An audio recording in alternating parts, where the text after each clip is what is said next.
Rolling. चलिए दिलीप जी बताइए, आज जिस तरह से गाना का रिकॉर्डिंग हो रहा है, किस गाना का है? गाना हमने भी सुना, लेकिन हम आपके मुंह से सुनना चाहते हैं, किस फिल्म के लिए और किस मुद्दे पे गाना बन रहा है? सर ये इस वक्त तो अभी फिलहाल फिल्म का नहीं, ये राष्ट्रगान है हमारा। और मुकेश पांडे जी, राकेश पांडे जी इसके प्रोड्यूसर हैं और डॉक्टर राज साहब ने इसको लिखा है और साधना जी से गाया है। मैंने फर्स्ट टाइम मतलब राष्ट्रगीत रिकॉर्ड किया है, मतलब इस तरीके के जो वंदना जिसको कहनी चाहिए, क्योंकि इससे पहले जैसे वंदे मातरम जो कई गाने हो चुके हैं, वंदे मातरम तो जनगण मन है, उसी तरीके से ये राष्ट्र एक तरीके से गान हुआ है। और राष्ट्रगान को लिखा जो हमारे डॉक्टर साहब ने इतना प्यारा लिखा है कि मैंने इतने 1800 गाने करने के बावजूद भी मैंने ये फर्स्ट टाइम ऐसी लिपि देखी, जैसे नीरज साहब और अपना क्या नाम है बैरागी साहब जो, तो ये बड़े बड़े राइटरों की जो लेखनी है वो सेम मुझे इसमें नज़र आई। और जब मैंने कंपोज, मुकेश जी ने मुझे कहा कि दिलीप भाई ये गाना है, इसको देखिए कैसा हो सकता है, तो सुनने के बाद ही मुझे इंस्पायर किया। मैंने बोला नहीं सर, इस पर कंपोज करते हैं। फिर गाना कंपोज होने के बाद में मैंने साधना जी से बात की, तो साधना जी ने भी जब सुना तो कहा कि नहीं दिलीप भाई अपन लोग करते हैं ये गाना। फिर हम लोगों ने मुकेश जी को कहा कि हाँ रेडी होते हैं। फिर डॉक्टर साहब से इजाज़त लेके और ये गाना बना रही है। मुझे उम्मीद है कि 2021 से नहीं, ये सदियों तक चलेगा। जिस तरीके से हमारे बाकी गाने चलते हैं देशभक्ति के, हमारी देश वंदना का जो गाना है राष्ट्र का, ये पहली मरतबा इतना प्यारा रिकॉर्ड हुआ है। और मुझे उम्मीद है कि ये हर साल गाया जाएगा 15 अगस्त को और 26 जनवरी को। सर आज जो किस किस को आपने लिया है सिंगिंग के लिए, कौन कौन आप इसमें कुछ कंट्रीब्यूट करेंगे? नहीं, मैं इसमें ये मेन गाना साधना जी का और कोरस का ही है। और क्योंकि इसमें हमने जब ये गाना करना चाहा तो इसमें सोचा कि क्या कोई लड़की ली जाए या लड़का लिया जाए, तब बाद में डिसाइड ये हुआ, हमारे मुकेश पांडे जी ने, सर ने, डॉक्टर साहब ने ये कहा गया कि भावना किस में ज़्यादा जागती है। तो जब हमने कहा कि भाई लड़के तो काफ़ी गा चुके हैं, जैसे रहमान ने भी अपनी तरफ से गाया है, उन्होंने भी गाया है, तो ये पहली मरतबा हमने एक्सपेरिमेंट किया कि नहीं ये साधना जी की आवाज़ होनी चाहिए। साधना जी के आवाज़ में एक जो जादू है, मैं तो यहाँ तक कह सकता हूँ इनके लिए, जब भी मैंने इनके साथ काम किया है, कि साधना जी एक ऐसी सिंगर है कि लता जी के बाद अगर कोई मुझे अगर जो दिल के करीब है तो वो ये साधना जी हैं। क्योंकि बाकी सिंगरों के साथ मैंने, सभी सिंगर मेरे साथ काम किए हैं, सभी ने बहुत अच्छा काम किया, बट जो मैंने जैसे जितनी भी फिल्में मैंने इनके साथ की, जितने भी गाने किए, तो जो एक बड़ी दीदी की फील आती है, तो ये मेरी छोटी लाडली की भी फील आती है। और ये बड़े दिल से हर गाने को गाती हैं। इन्होंने बाकी भी इस प्रोडक्शन के, मतलब ओम इंटरनेशनल प्रेजेंट के जो ओम के जो गाने गाए हैं काफ़ी अच्छे गाए हैं। और मुझे उम्मीद है कि ये गाना भी आगे बहुत चलेगा हम लोगों का। दिलीप जी गाना हमने सुना, गाना के जो पंच थे, एक एक वर्ड थे, इतने हार्ड थे। बाकी देशभक्ति हमने काफ़ी गाने सुने, वो सुनने में, और ये जो गाना है काफ़ी हार्ड, एक एक जो वर्ड्स लिखा हार्ड लिखा, मतलब क्या इसमें इतना इसका पूरा श्रेय जो जादूगिरी, जो कलम की जादूगिरी की है, डॉक्टर राज साहब ने की है। क्योंकि इसके लिए सही विवरण और सही इसका जो बात बता सकते हैं आपको कि इस गाने की क्या व्याख्यान है, किस तरीके से इन्होंने क्यों, किस भाव से लिखा है, तो वो डॉक्टर साहब ही, मैं चाहूँगा डॉक्टर साहब आप इस पर नज़र डालें जरा। सर क्या कहना चाहेंगे डॉक्टर साहब इस बारे में? जैसा कि सबसे पहले आपका पूरा परिचय। मैं डॉक्टर राज सिंह, भारत सरकार में अधिकारी हूँ और अखबारों के लिए कविताएं लिखता हूँ। मैंने करीब 100 कविताएं लिखी हैं, लेख लिखता हूँ हिंदी में और अंग्रेजी में। और ये मेरी एक कविता है, ये मेरा हिंदुस्तान है कविता है। इस कविता के ऊपर ये गीत बन रहा है। जैसा कि दिलीप भाई ने कहा, ये देशभक्ति का गीत है, ये राष्ट्र वंदना का गीत है, भारत की वंदना का गीत है। और इस गीत में, गीत के शब्दों को साकार करने के लिए एक प्रतिष्ठित संगीतकार का संगीत इसमें मिला है, दिलीप भाई ने इसमें संगीत दिया है। और ये अपनी वाणी से इस गीत को सुशोभित किया है साधना जी ने। तो मुझे पूरा भरोसा है कि इतनी बड़ी वाणी और इतना बड़ा संगीत जब इन शब्दों के साथ जुड़ेगा तो ये बहुत अच्छा गीत बनेगा।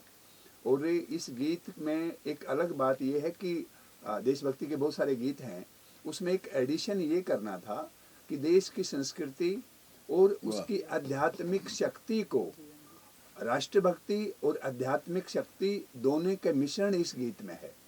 इसलिए क्योंकि इस गीत में बहुत सारे ऐसे शब्द हैं जो शास्त्रों से हैं, तो उनमें मुश्किल शब्द आना स्वाभाविक है। पर मुझे नहीं लगा कि साधना जी ने जितनी आसानी से हर शब्द का उच्चारण किया है, तो उसमें मुझे ऐसा नहीं लगा कि इसमें कुछ मुश्किल शब्द था। उन्होंने बहुत खूबसूरत तरीके से अच्छा उच्चारण किया हर शब्द का, और मुझे ऐसा लगता है कि दिलीप भाई ने और साधना जी ने इस गीत के साथ न्याय किया है। राज जी, आपने अभी तक 100 से ज्यादा कविताओं अखबारों के लिए लिखी हैं, तो ये आपका ये पहला डेब्यू वीडियो है कि पहले कर चुके हैं आप? नहीं, ये पहला है।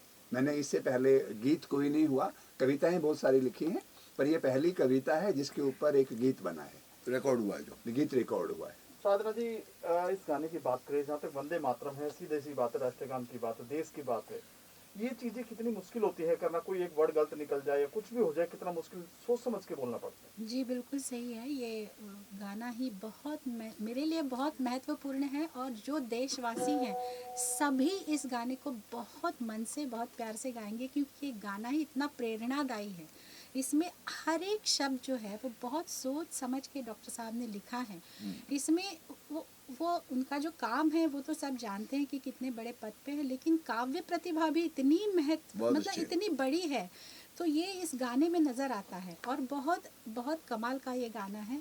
और उन्होंने जिस तरह से एक्सप्लेन किया कि ये गाने के क्या भाव हैं, एक एक शब्द का वर्णन किया, और जो भारत की संस्कृति और आध्यात्मिकता है और राष्ट्र की भक्ति, ये दोनों का मिश्रण, जैसे आपने बहुत सही शब्दों में कहा है, तो मुझे गाने का मौका मिला। मैं दिलीप भाई का बहुत आभार व्यक्त करती हूँ कि दिलीप भाई आपने मुझे मौका दिया, इनके जैसे ग्रेट म्यूज़िक डायरेक्टर, और मुकेश जी ने ये सब उठाया है प्रोडक्शन हाउस इनका कि इतना प्यारा हाँ है। ये करने वाले हैं, तो I am so grateful to all of you. एक Thank लाइन you. गुनगुनाएंगे? आपको क्या लाइन है?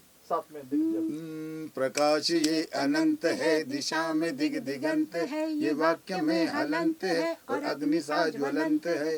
वंदे मातरम, ये साधना का तूर्य है, दीप्यमान सूर्य है, दिशाग्रजों में पूर्व है, अनादि है अपूर्व है, प्रत्यक्ष का प्रमाण है, ये धैर्य है अभिमान है, प्रभात का गुमान है, ये धरा कमान है, राष्ट्र में महान है, ये मेरी आन बान है, ये प्यारा हिंदुस्तान है, ये मेरा हिंदुस्तान है।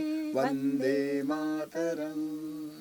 दिलीप जी, इस गाने को लेकर आपसे वीडियो की बात करें, हाँ। कहीं ना कहीं दिमाग में कुछ गाना बनते ही आपके दिमाग में आ गया होगा, क्या कहना चाहिए? नहीं, देखिए, इसमें वीडियो जिस प्रकार का भी बनेगा, क्योंकि देशभक्ति का गाना है, तो हमारे देश में जितनी भी संस्कृति की जो भी चीज़ें धरातल है हमारी, जिसको हम पूरे दुनिया में हम लोग आज प्रख्यात हैं, मतलब हमारी जो शिरोमणि जितनी भी धरा में चीज़ें हुई है, मंदिर कह लो, मठ कह लो, या और भी जो आकर्षक चीज़ें हैं, वो सब इसमें पिक्चराइज होंगी। जिन जिन लोगों ने योगदान दिया है देश के प्रति, उन सभी को इसमें दर्शाया जाएगा। और बाकी तो इसमें जब डायरेक्टर ये लेंगे हमारे मुकेश जी, वो बताएंगे कि इसको किस हिसाब से पिक्चराइज करना है। अभी तक ऐसे देशभक्ति कितने गाने कर चुके हैं आप सर? आपसे बात पूछूं, मेरे ख्याल से देश वंदना तो ये पहली हुई है मेरी। तो देशभक्ति कौन से गाने जो आपके दिल के बाकी- काफी करीब है, जो आपने गाए बनाए हैं? नहीं, जो मैंने बनाए थे वो सूर्य सिन्हा जी के लिए मैंने बनाए थे, कलकत्ता में हैं वो, विनस्ट्रैक परिवार के लिए, मगर वो अलग थे देशभक्ति के जो होते हैं, जवानों के लिए जैसे होते हैं। मगर प्रॉपर जो एक वंदना जो शब्द जिसको हम कहते हैं ना, कि प्रार्थना जो है, ये मैंने पहली मर्तबा रिकॉर्ड की है। और मैं डॉक्टर साहब का बहुत ही शुक्रगुजार हूँ कि इन्होंने इस इतनी अच्छी लेखनी पे मेरे जैसे को कलाकार को एक अप्रोच किया इन लोगों ने, मुकेश जी ने, कि भाई आप कंपोज करो। तो मैं समझता हूँ मैं अपने आप में भाग्यशाली हूँ कि मेरे को ये गाना कंपोज करने का मौका मिला, और साधना जी ने गाया, और मुकेश पांडे जी, राकेश पांडे जी इसको प्रेजेंट किए हैं। तो मैं समझता हूँ अपने आप में बहुत अच्छा बना है। और रही बात शूटिंग की, तो देखिए, तो कब जब अब गाना आज रिकॉर्ड हुआ है, अभी मिक्स होगा, मिक्स होने के बाद में फिर आप लोग ये सोचेंगे कि इसको किस हिसाब से करना है। बाकी बातें तो आपको मुकेश जी बताएंगे इसके लिए। मुकेश जी, क्या कुछ कहना चाहेंगे? गाना रिकॉर्ड हो रहा है, तो ये गाना कब तक आप शुरू करने की तैयारी है और कब तक लोगों को ये गाना देखने मिलेगा? देखिए, हमारा मानना है कि 31 अक्टूबर को जो है सरदार पटेल जी का जन्मदिन है, जन्म दिवस है, और उस अवसर पे इस गाने को रिलीज करेंगे, क्योंकि सरदार पटेल जी की जो प्रतिमा विश्व की सबसे बड़ी प्रतिमा के रूप में स्थापित करवाया है माननीय प्रधानमंत्री जी ने, और उनके जन्मदिन पे बहुत बड़ा कार्यक्रम जो है आयोजन किया जा रहा है भारत सरकार की तरफ से भी। तो हमारी उम्मीद है कि प्रधानमंत्री जी कार्यालय से भी हम चर्चा करेंगे इसके बारे में कि इसका उद्घाटन विमोचन जो है इस गाने का उनके कर कमलों द्वारा हो, क्योंकि ये वंदे भारत है, ये जो गीत का शीर्षक हमने रखा है वंदे भारत, ये एक ऐसी भावना को आज की जनरेशन को, युवा पीढ़ी को हम देना चाहते हैं। और ख़ास तौर पे जब मैंने डॉक्टर साहब को अप्रोच किया था, तो मैंने इनसे यही निवेदन किया था कि ये जो गीत आपने लिखा है वो प्रेरणा स्रोत बनना चाहिए, क्योंकि संगीत आप देखते हैं शादी के ऊपर होता है, ब्याह के ऊपर होता है, पबों के अंदर होता है, अलग अलग विषयों पे संगीत होते हैं, लेकिन आजकल राष्ट्र प्रेम के ऊपर बहुत संगीत कम हो गया। और ऐसे में भारत के ऊपर हिंदुस्तान के प्रति अपना प्रेम दर्शाने के लिए, और जो लेखनी से इन्होंने लिखा है डॉक्टर साहब ने, वो अद्भुत थी। और उसको देखने के बाद मुझे लगा कि इस गाने के साथ, इनके गीत के साथ में न्याय अगर कोई कर सकता है तो दिलीप सेन साहब कर सकते हैं, और साथ में साधना जी की जो साधना है अगर इसमें सम्मिलित हो जाए तो राज साहब की मेहनत सफल हो जाएगी और हमारा प्रयास वंदे भारत का सफल हो जाएगा। बहुत बढ़िया सर, नहीं, बहुत मुकेश बढ़िया। जी, अगर बात करें तो गाने में क्या मतलब वो किसी एक्टर को लेके बनाएंगे या किस तरह से गाने को लेके बनाएंगे? देखिए, ये एक्चुअली गाना इस गाने को जब भी हम पिक्चराइज करेंगे, ये किसी एक्टर के बस की बात नहीं है इसके अंदर आना, क्योंकि गाने के अंदर जो शब्दों का आप जो चयन किया गया है वो ऐसे शब्द हैं कि वो अपने आप में ही समझिए कि हिंदुस्तान बोल रहा है। तो जब हिंदुस्तान बोल रहा है तो इसकी कल्पना जब रची जाएगी तो मैं उसमें खासतौर पे डॉक्टर साहब का भी, साधना जी के अनुभव को भी, दिलीप सेन साहब का भी, क्योंकि ये प्रश्न इन्होंने भी मुझसे पूछा था कि किस तरीके से इसका पिक्चराइजेशन किया जाए। मैंने कहा जब दीदी गा लेंगी उसके बाद दीदी का भी अनुभव पूछेंगे, क्योंकि इसका टेम्पो इतना हाई है और ये इतना विजन और इतनी शक्ति दे रहा है कि अगर जरा भी डायरेक्शन और पिक्चराइजेशन में गलती होगी तो ये समझिए जो इसकी शक्ति है वो छिड़ हो जाएगी। तो अभी ये कंप्लीट हो जाता है तो फिर इसके ऊपर डिस्कशन हम लोग मिलके करेंगे, क्योंकि ये गाना हम सबका है, आप सबका है, पूरे भारत का है। चलिए, थैंक यू सर। थैंक